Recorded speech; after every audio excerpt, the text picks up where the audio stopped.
안녕하세요. 역대하 24장입니다. 요아스가 왕 위에 오를 때 나이가 7세라.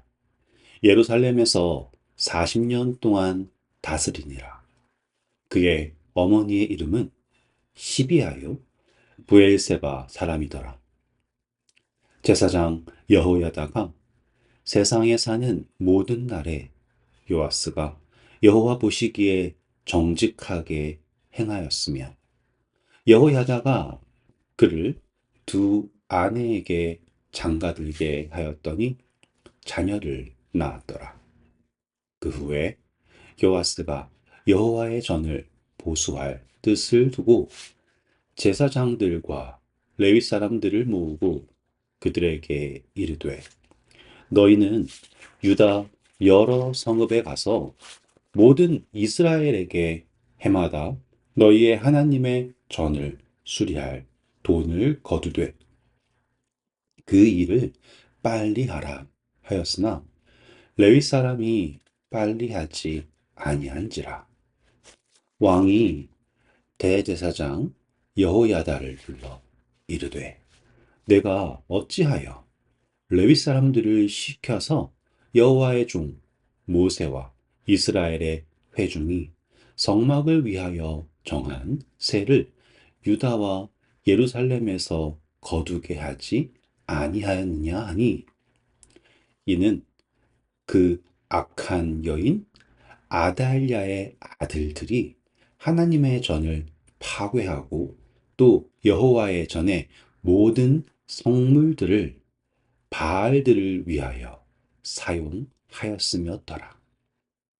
이에 왕이 말하여 한 궤를 만들어 여호와의 전 문 밖에 두게 하고 유다와 예루살렘에 공포하여 하나님의 종 모세가 광야에서 이스라엘에게 정한 세를 여호와께 드리라 하였더니 모든 방백들과 백성들이 기뻐하여 마치기까지 돈을 가져다가 궤에 던지니라.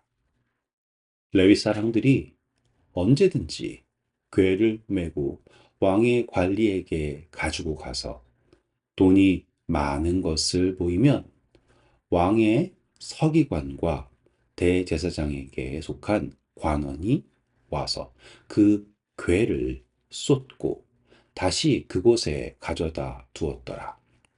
때때로 이렇게 하여 돈을 많이 거두매 왕과 여호야다가 그 돈을 여호와의 전 감독자에게 주어 석수와 목수를 고용하여 여호와의 전을 보수하며 또 철공과 놋 쇠공을 고용하여 여호와의 전을 수리하게 하였더니 기술자들이 맡아서 수리하는 공사가 점점 진척되므로 하나님의 전을 이전 모양대로 견고하게 하니라.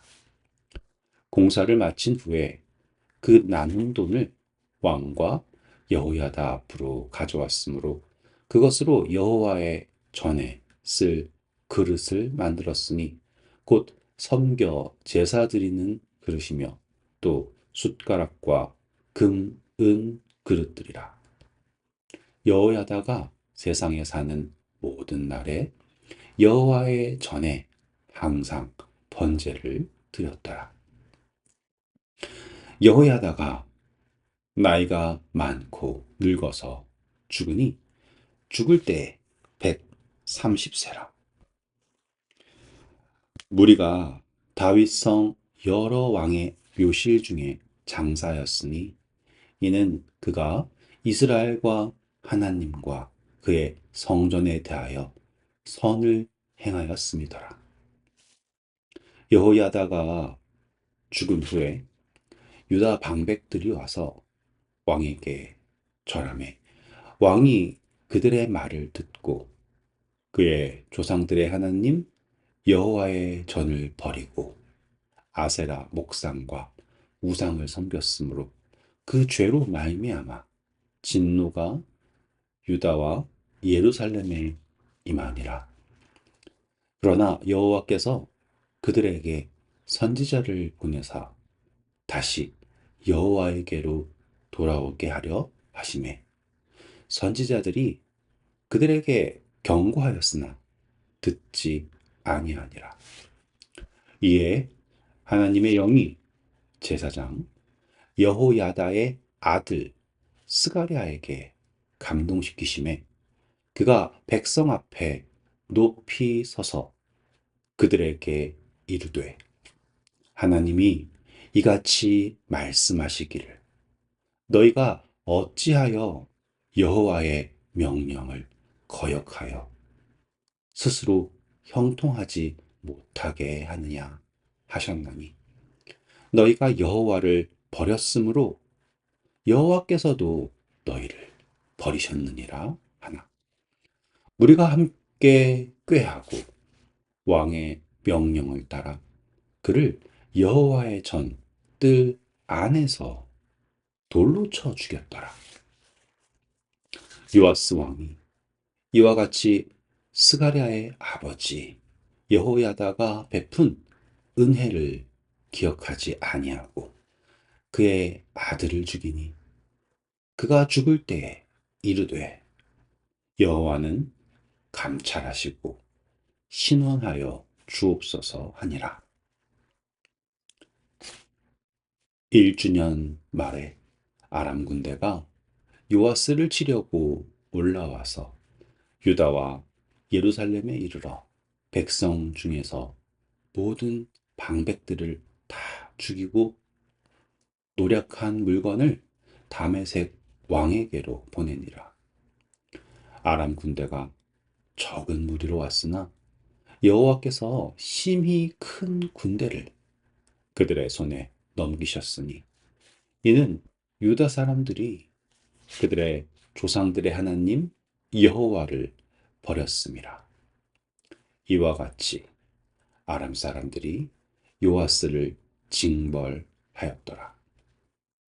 요아스가 크게 부상함에 적군이 그를 버리고 간 후에 그의 신하들이 제사장 여호야다의 아들들의 피로 말미암아 반역하여 그를 그의 침상에서 쳐 죽인지라. 다윗 성에 장사하였으나 왕들의 묘실에는 장사하지 아니하였더라.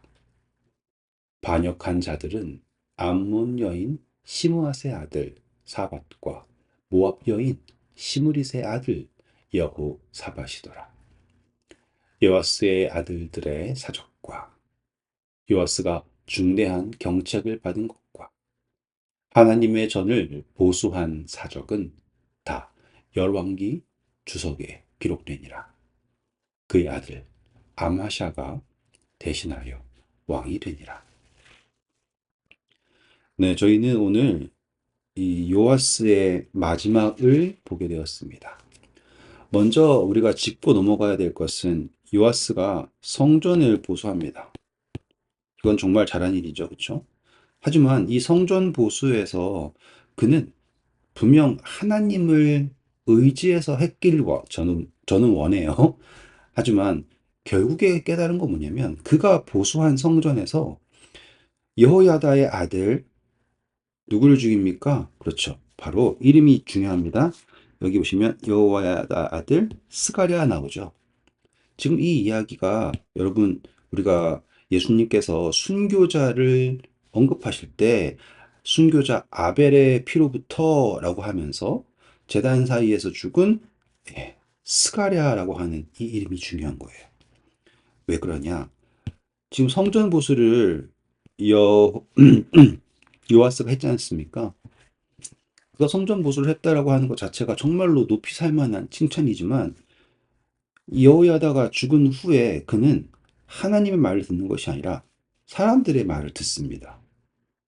그래서 그 사람들의 말을 들었을 때 분명 자기의 생명을 구원해주고 그리고 심지어 자기가 결혼하는 것까지 하게 해준, 통치하게 해준 모든 것을 다 배려해준 여호야다의 아들을 성전에서 죽였다라는 거예요. 우리 포도원 품꾼 비유 아시죠? 포도원 품꾼 비유. 거기에서 이 세를 계속 내지 않았을 때 주인이 그러면 종을 보냈을 때도 안 되니까 이번에 내 아들을 보내면 나를 존중히 여길 것이다 라고 했지 않습니까? 보시면 여기 보시면 선지자들을 계속 보내셨어요. 근데 안 들으니까 누구를 보내요? 여호야다의 아들인 스가랴를 보내십니다. 그리고 그가 이야기할 때는 정말로 하나님의 말씀을 정확하게 전했어요. 어찌 여호와의 명령을 거역하는가? 라고 얘기했단 말이에요. 그랬더니 그 사람들이 꾀를 내어서 어떻게 이 여호야다의 아들인 스가랴를 죽이려고 했냐면 성전에서 돌로 쳐서 죽였답니다. 성전 뜰 안에서 돌로 쳐 죽였다. 이것은 이제 신성모독이거든요. 돌로 쳐 죽인다라고 하는 것의 기본형이 신성모독일 때 돌로 쳐 죽여야 되는 거. 제가 뭐 너무 억측으로 가기 두려워서 더 진행을 안 시키겠지만 여러분들이 생각하셨을 때 이 백성들이 이 여호야다의 아들 스가랴를 죽이는 방법은 지금 수많은 선지자들을 보냈어도 안 되는 상황에서 하나님이 그러면 너의 생명을 구원해 준 여호야다의 아들 스가랴를 보낸다면 어떨까라고 하는 이야기. 그런데 여호야다가 하나님의 이름으로 그들에게 경고했을 때 그들이 여호야다의 아들인 스가랴를 하나님의 전뜰에서 돌로 쳐 죽였다라고 하는 장면이 예수님께서 어떠한 죽음을 당하셨는가라고 하는 것과 이렇게 연결될 수 있다라는 걸 볼 수가 있는 거예요. 그렇기 때문에 예수님께서 순교자 언급하실 때 아벨 그리고 이 스가랴의 이름이 등장하게 된 것입니다. 이해하실 수 있겠죠? 그리고 또 한 가지로 강조하고 싶다면 우리가 하나님을 섬긴다라고 얘기할 때 요아스처럼 여호야다가 있을 때는 잘하다가 여호야다가 죽으니까는 본색이 드러나는 것처럼 우리도 이런 겉으로는 마지못해서 신앙하는 요아스 같은 신앙이 좋지 않겠죠, 그렇죠? 오늘도 수고하셨고요. 좋은 하루 되세요. 감사합니다.